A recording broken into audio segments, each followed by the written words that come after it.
have you ever wanted to be a superhero? Because that is what we offer.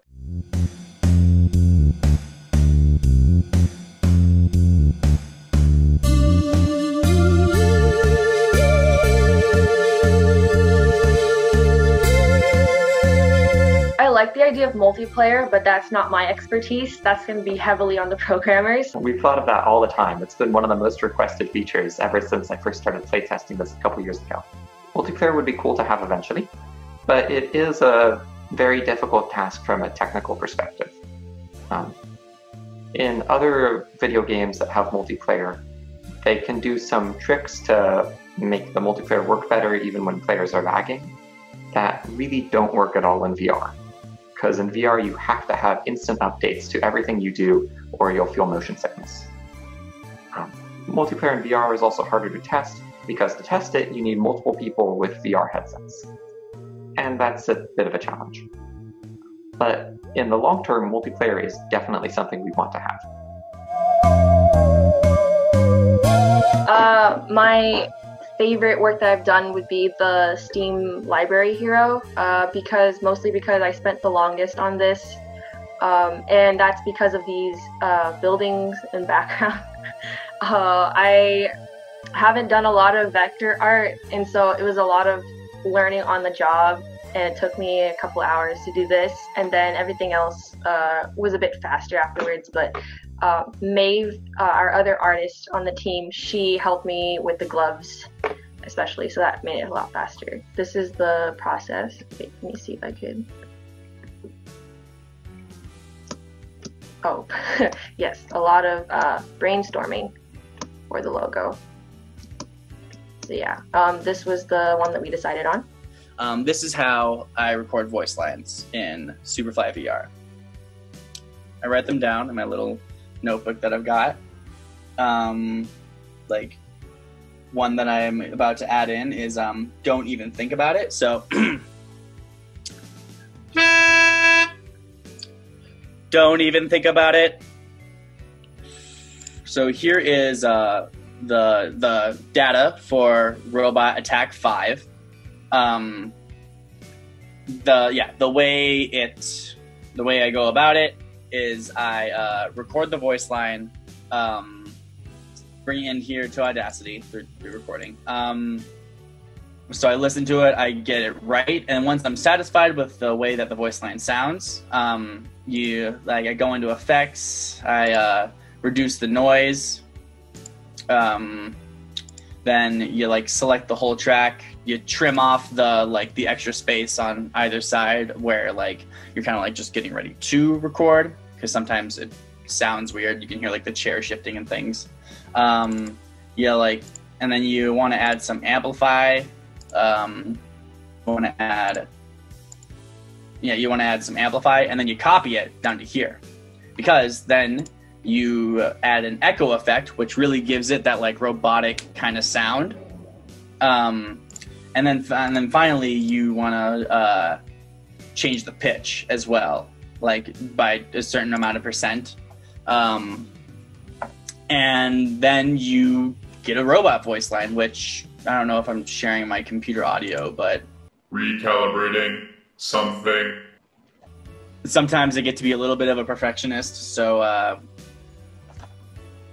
the voice line recording takes a little bit of a while, because I will do the same line 20 times over until I'm all right, that finally sounds right.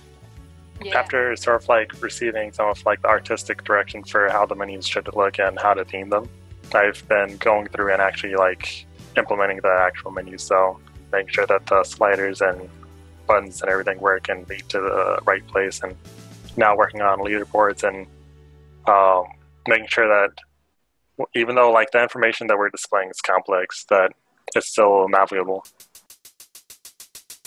Superfly does a lot of things to try to reduce motion sickness.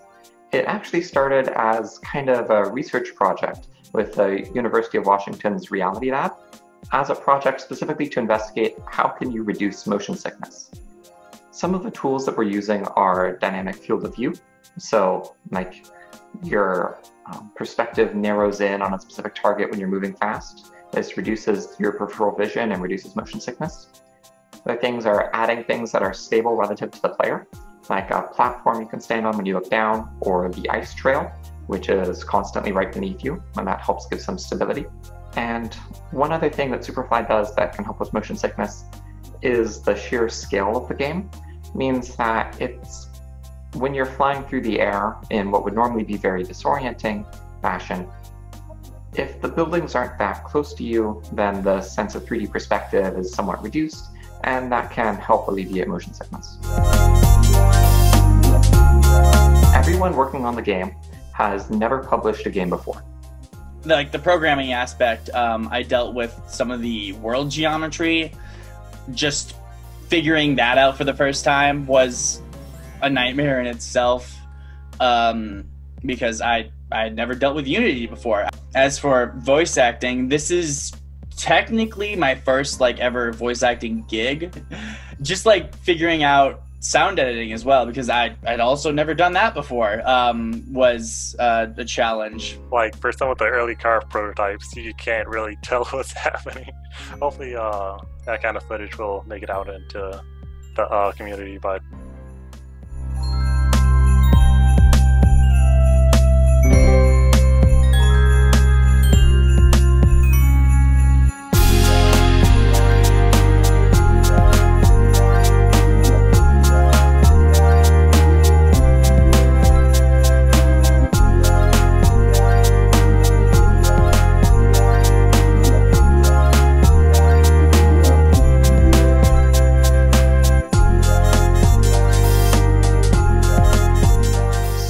this is a new experience for all of us. And I'm just really happy that I finally had a chance to publish games. I've been working on making video games in my free time for almost 10 years now, but I've never actually succeeded in publishing anything before. So this is a big first step for me, and I'm really happy to be able to share Superfly with the world. I'm really excited to see where this goes. We've released it, but it's only in alpha form right now. I really want to see what the fans want, what people who bought it want, and what we want from it, because it's not done. The game is far from finished, and I've got a lot more to add, and I know everybody else does as well.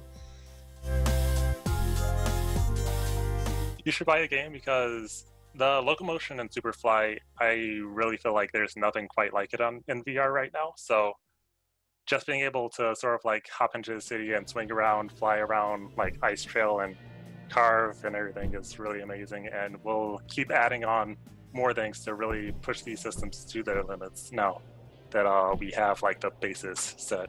There's a lot more in the future.